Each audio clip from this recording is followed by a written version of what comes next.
નમસ્કાર. ધોરણ 6 વિષય સામાજિક વિજ્ઞાન પ્રથમ સત્રનો પાઠ 4 ભારતની પ્રારંભિક રાજ્ય વ્યવસ્થા ભાગ 1. તો બાળકો, આજે આપણે આ વિડીયોમાં પાઠ 4 ભારતની પ્રારંભિક રાજ્ય વ્યવસ્થાનો ભાગ 1 સમજીશું. તો બધા પાઠ્યપુસ્તક ખોલો અને પાઠ સમજવાનો પ્રયાસ કરો. પાઠ 4 ભારતની પ્રારંભિક રાજ્ય વ્યવસ્થા. તો બાળકો, આગળના 3 પાઠ ચાલો ઇતિહાસ જાણીએ, આદિ માનવથી સ્થાયી જીવનની સફર, તે ઉપરાંત ભારતના પ્રાચીન નગરો અને ગ્રંથો વિશે આપણે સારી રીતે માહિતી મેળવી અને તે પાઠ આપણે સારી રીતે સમજી ગયા. આજે આપણે પાઠ 4 સમજીશું. ભારતની પ્રારંભિક રાજ્ય વ્યવસ્થા એટલે કે શરૂઆતની કેવી રીતે રાજ્ય વ્યવસ્થા હતી તેના વિશે આજે આપણે અભ્યાસ કરીશું. અને આજે આ પાઠમાં આપણે કોઈ પણ રાજકીય વ્યવસ્થા અને સંસ્થાઓ વિશે આપણે જાણકારી મેળવવી હોય તો તે ગ્રંથોમાંથી મળે છે, કોઈ વેદો મહાકાવ્યોમાંથી મળે છે. એ ઉપરાંત આપણે જનપદ, મહાજનપદ, જે 16 જેટલા મહાજનપદો છે તેના વિશે પણ આપણે અભ્યાસ કરીશું. અને તે સિવાય રાજાશાહી રાજ્ય વ્યવસ્થા કેવી હતી તેના વિશે આપણે વિગતે અભ્યાસ કરીશું આ પાઠમાં. તો બાળકો, હવે આપણે પાઠની શરૂઆત કરીએ.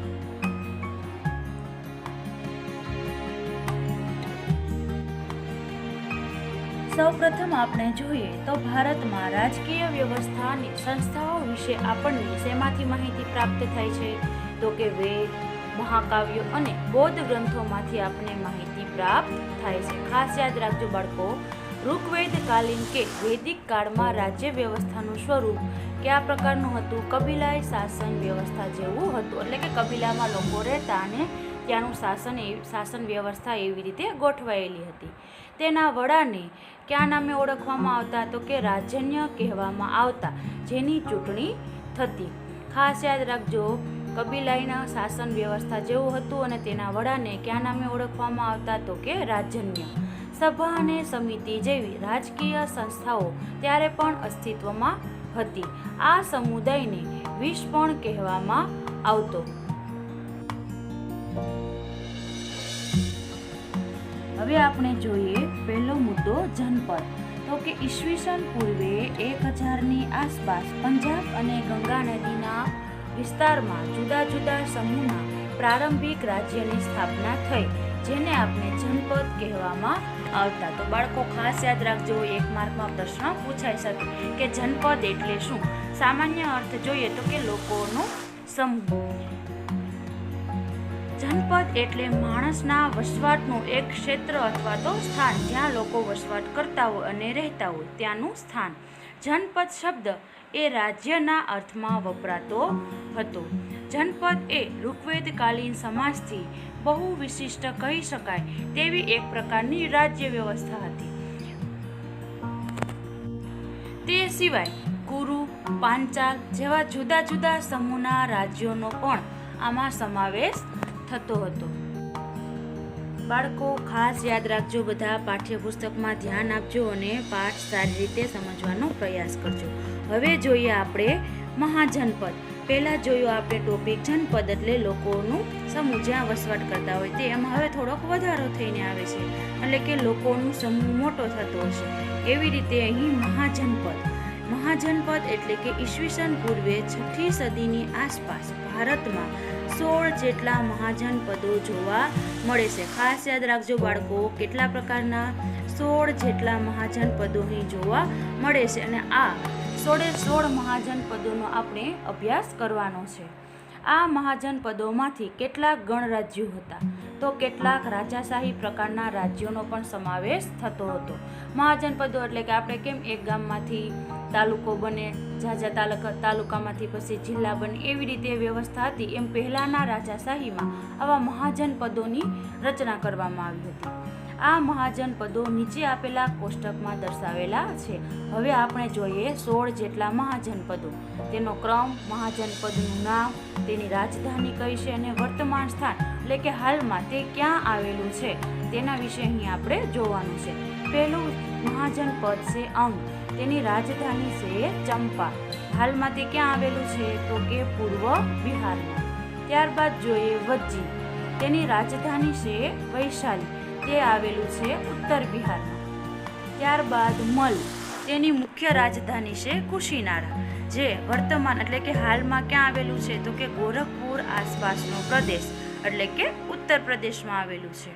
ત્યારબાદ છે 4 નંબરનો ક્રમ છે કાશી. આ મહાજનપદની રાજધાની છે વારાણસી, જે ક્યાં આવેલું છે તો કે વારાણસી એ ઉત્તર પ્રદેશ વિસ્તારમાં આવેલું છે. ત્યારબાદ મગધ, તેની રાજધાની છે ગિરિવ્રજ અને રાજગૃહ, જે મુખ્ય દક્ષિણ બિહારમાં આવેલું. ત્યારબાદનું મહાજનપદ 6 કોસલ, જેની રાજધાની શ્રાવસ્તી અને અયોધ્યા છે, જે મુખ્ય કયા સ્થાનમાં આવેલું છે તો કે અવધ એટલે કે ઉત્તર પ્રદેશમાં. ત્યારબાદ વત્સ, 7મું મહાજનપદ છે વત્સ, જેની રાજધાની છે કૌશાંબી, વર્તમાન તેનું સ્થાન છે પ્રયાગરાજ આસપાસનો પ્રદેશ, જે ઉત્તર પ્રદેશ ગણાય છે. ત્યારબાદ 8મું મહાજનપદ છે ચેદી, જેની રાજધાની છે સુકિતમતી, જે મુખ્ય કયા વિસ્તારમાં આવેલું છે તો કે યમુના અને નર્મદા વચ્ચેનો પ્રદેશ, જે મધ્ય ભારત તરીકે ઓળખાય છે. ત્યારબાદ 9મું મહાજનપદ છે પાંચાલ, જેની રાજધાની છે અહીં ક્ષત્ર અને કાપિલ્ય, વર્તમાન સ્થાન છે એનું બદાયુ બરેલી આસપાસનો પ્રદેશ, જે પણ ઉત્તર પ્રદેશમાં આવે છે. ત્યારબાદ 10મું મહાજનપદ છે સુરસેન, જેની રાજધાની છે મથુરા, તો તે કયા વિસ્તારમાં આવેલું છે વર્તમાન સ્થાન તો કે મથુરા પાસેનો ઉત્તર પ્રદેશ. ત્યારબાદ 11મું મહાજનપદ છે કુરુ, જેની રાજધાની છે ઇન્દ્રપ્રસ્થ, જે આવેલું છે દિલ્હી અને મેરઠ આસપાસનો પ્રદેશ. ત્યારબાદ 12મું મહાજનપદ છે અશ્મક, જેની રાજધાની છે કોંડન્યા, જેનો વિસ્તાર વર્તમાન સ્થાન છે ગોદાવરી નદીના કિનારે આવેલું છે. ત્યારબાદ 13મું મહાજનપદ છે અવંતી, જેની રાજધાની છે ઉજ્જૈન, જે વર્તમાન સ્થાન ધરાવે છે માળવાનો પ્રદેશ. ત્યારબાદ 14મું મહાજનપદ મત્સ્ય, જેની રાજધાની છે વિરાટનગર, જેનું વર્તમાન સ્થાન ગણાય છે જયપુર એટલે કે હાલમાં આવેલું રાજસ્થાન પાસેનો પ્રદેશ. ત્યારબાદ 15મું મહાજનપદ છે ગાંધાર, જેની રાજધાની છે તક્ષશિલા, જે વર્તમાન સ્થાનમાં પેશાવર અને રાવલપિંડી આસપાસનો પ્રદેશ ગણાય છે. અને છેલ્લું અને 16મું મહાજનપદ છે કંબોજ, જેની રાજધાની ગણાય છે લાજપુર, જે વર્તમાન સ્થાન ધરાવે છે નૈઋત્ય કાશ્મીર આસપાસનો પ્રદેશ. તો બાળકો, આ હતા 16 જેટલા મહાજન પદો. તમે ખાસ યાદ રાખજો કયો વિસ્તારમાં કયું મહાજનપદ આવેલું છે તે, અને મુખ્ય મહાજનપદો 16 છે. હવે જોઈએ આગળ આ મહાજનપદો આપણી નકશામાં પણ દર્શાવવામાં આવ્યા છે.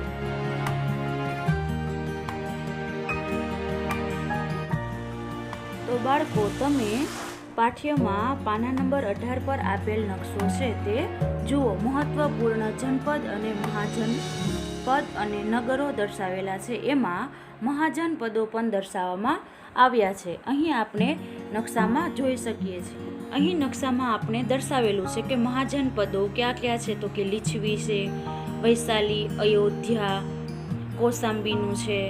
અહીં તમે નકશો સારી રીતે જોજો એટલે તમને મહાજનપદો ક્યાં દર્શાવેલા છે તે અહીં માહિતી મળશે. હવે આગળનો મુદ્દો જોઈએ આપણે. હવે આપણો મુદ્દો છે રાજાશાહી રાજ્ય વ્યવસ્થા. 16 મહાજનપદો આપણે સારી રીતે જોયા અને સમજ્યા. ત્યારબાદ જોઈએ રાજાશાહી રાજ્ય વ્યવસ્થા કેવી હતી, એટલે કે રાજ્યમાં શાસન હતું, રાજાઓ જ્યારે શાસન કરતા ત્યારે તેની રાજ્ય વ્યવસ્થા કેવી હતી તેના વિશે અહીં આપણે અભ્યાસ કરવાનો છે. જે રાજ્યતંત્રમાં રાજા મુખ્ય હતા તે રાજાશાહી રાજ્યતંત્ર કહેવાતા. ખાસ યાદ રાખજો બાળકો, આ સમયના મહાજનપદો વચ્ચે સત્તા માટે શું થતી તો કે હરીફ થતી રાજાઓ વચ્ચે, જેમાં મુખ્યત્વે 4 શક્તિશાળી રાજ્યતંત્ર મગધ, કૌશલ, વત્સ અને અવંતી વચ્ચે વિશેષ સ્પર્ધા રહેતી હતી. કેટલા મુખ્ય કયા રાજ્યો? 4, મગધ, કૌશલ, વત્સ અને અવંતી વચ્ચે વિશેષ પ્રકારની સ્પર્ધા રહેતી હતી. જેમાં આખરે મગધ સૌથી શક્તિશાળી રાજ્ય તરીકે પ્રખ્યાત થયું હતું. આ ચારમાંથી કોણ શક્તિશાળી રાજ્ય પ્રખ્યાત થયું હતું? તો કે મગધ. હવે આપણે મગધ વિશે માહિતી મેળવીએ. જો સૌથી શક્તિશાળી રાજ્ય હતું મગધ, તો કે રાજાશાહી રાજ્ય તંત્રમાં બુદ્ધના સમયમાં મગધ એ રાજ્ય શક્તિશાળી મહાજનપદ બન્યું હતું. 16માંથી સૌથી શક્તિશાળી રાજ્ય કયું બન્યું હતું મહાજનપદ? તો કે મગધ. મગધમાં 3 મજબૂત વંશોએ શાસન કર્યું હતું. કેટલા? 3 મજબૂત વંશોએ, એટલે કે વંશ પરંપરાગત જે રાજા બને છે એ રીતે 3 વંશોએ રાજ્ય વ્યવસ્થા સંભાળી હતી.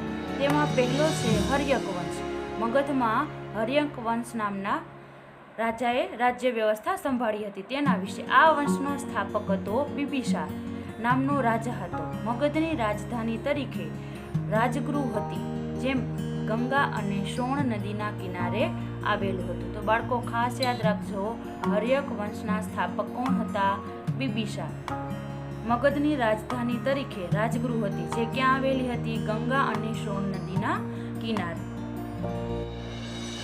ત્યારબાદ તેના પછી તેનો પુત્ર અજાતશત્રુ શાસન પર આવ્યો. બિંબિસાર પછી કોણ આવ્યો? તેનો પુત્ર અજાતશત્રુ. તેમણે પાટલીપુત્રને રાજધાનીનું સ્થાન બનાવ્યું, એટલે મગધની રાજધાનીને પાટલીપુત્રનું સ્થાન બનાવ્યું.